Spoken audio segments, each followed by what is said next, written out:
So మీ జీవిత భాగస్వామి కొంపెల్ల విశ్వనాథ్ గారు. Course మీ ప్రతి అడుగులో ఆయన ఉంటారు కాబట్టి ఇంత సక్సెస్ చూడగలిగారు. రాజకీయాల్లోకి వచ్చేటప్పుడు ఆయన ఏం చెప్పారు? అంటే ఏమీ చెప్పలేదు, గల్లీ ఎల్లు వద్దు సౌండ్ లేదు. ఎందుకంటే నేను వినమనుకుంటారు, వింటాననుకుంటారు.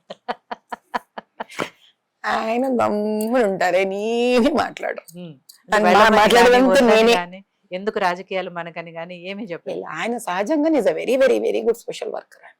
అమ్మో, ఆయన సహజంగా ఆయన వ్యక్తే అట్లాంటి దానకర్ణుడు, ఇలాంటి వ్యక్తి ఆయన. ఆ చేతికి ఎముకల సొన్నం. నేను ఏం చేసినా కూడా ఏదైనా ప్రజలకు ఉపయోగపడుతుంది అంటే మంచిదే కదా. అలా ఇప్పుడు మీరు రాజకీయాల్లోకి వచ్చిన తర్వాత అప్పుడప్పుడు ఇబ్బంది పడుతుంటారు, పోలీసు కస్టడీలు ఇట్లాంటివి, హోమ్ అరెస్ట్. ఆయన కొంచెం సున్నితమైన వ్యక్తి, ఆయనకి ఇలాంటివి ఇబ్బంది పడుతుంటారు. కానీ తప్పదుగా తల్లి, ఒక్కసారి దిగేంత వరకే మనకి చాయిస్. దిగిన తర్వాత ఇంకా ఉండదు. ఇంకా దిగిన తర్వాత దాని పోరాటం ముందుకు తీసుకెళ్లిపోవాల్సి. ఇప్పుడు భగత్ సింగ్ గారికి ఆయన ఉరికంబం కూడా ఎక్కాడు కదమ్మా. అంటే ఆ పోరాటం ఎంతవరకు తీసుకువెళ్ళేసి వచ్చిందంటే చావు కూడా చాయిస్ లేకుండా తీసేసుకున్నాడు ఆయన. మాధవీలత రాజకీయంలో దిగిపోయిన తర్వాత ఎంత చాయిస్ ఉందో తెలియదు నాకు.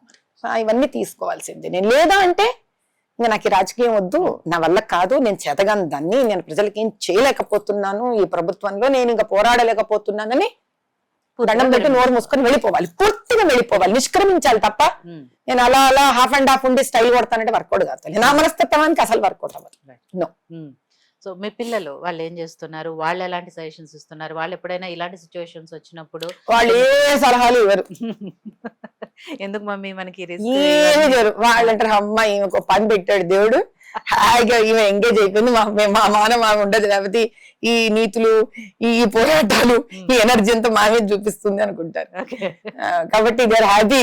అమ్మో ప్రజలు తీసేసుకుంటున్నారు ఇవన్నీ, అలా వాళ్ళు తీసుకొని ఉంటే బెస్ట్. ఇక్కడ వెళ్ళి అక్కడ ప్రయోజకరంగా ఉంటే చాలు, మాకు చేసింది ఏడు చాలు, మా జీతాలు మేము చూసుకోగలము ఇలా ఉన్నారు వాళ్ళు కూడా. ఎవరికి ఇబ్బంది లేదు. విచిత్రమైన సిచ్యువేషన్ అంటే ఎవరికి నాతో ఇబ్బంది లేదు. హాయిగా నీ పని నువ్వు చేసుకోవాలి, ఇంత ఎనర్జీ మేడ పడిస్తావు.